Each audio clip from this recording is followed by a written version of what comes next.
రాష్ట్ర ప్రభుత్వం మరో భారీ కార్యక్రమానికి శ్రీకారం చుట్టనుంది. ప్రతి పేదవాడికి గౌరవప్రదమైన గూడు అనే లక్ష్యంతో ప్రభుత్వం మరో చారిత్రక ఘట్టాన్ని మొదలుపెట్టనుంది.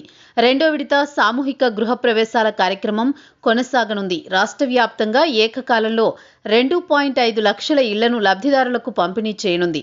తిరుపతి జిల్లా సూళ్లూరుపేట నియోజకవర్గంలో నిర్వహించే ఈ మెగా ఈవెంట్లో ఏపీ సీఎం చంద్రబాబు పాల్గొంటారు.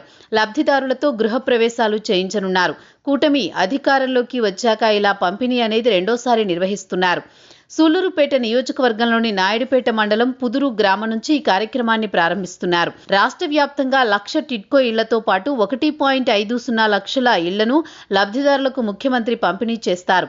ఇదే సందర్భంలో పేదరిక నిర్మూలనకు గాను చేపట్టిన P4 కార్యక్రమం మొదలుపెట్టి ఏడాది అవుతున్న సందర్భంగా తిరుపతిలో నిర్వహించే వార్షికోత్సవ కార్యక్రమంలో కూడా పాల్గొంటారు.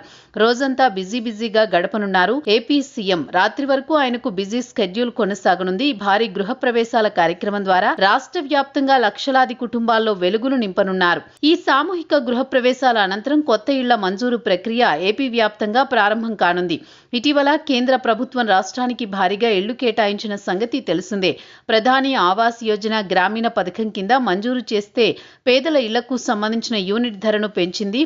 ఒక్కో ఇంటికి నిర్మాణానికి 2.39 లక్షలు అందిస్తారు. కేంద్ర రాష్ట్ర ప్రభుత్వాలు కలిపి 1.20 లక్షలు ఇస్తారు. కేంద్రం వాటా రాయితీ కింద 72,000, రాష్ట్ర ప్రభుత్వ వాటా కింద 48,000, జాతీయ గ్రామీణ ఉపాధి హామీ పథకం కింద 27,000, మరుగుదొడ్డి నిర్మాణానికి మరో 12,000 అందించనున్నారు. డ్వాక్రా రుణం కింద 80,000 కూడా పావలా వడ్డీతో బ్యాంకుల ద్వారా మంజూరు చేస్తారు.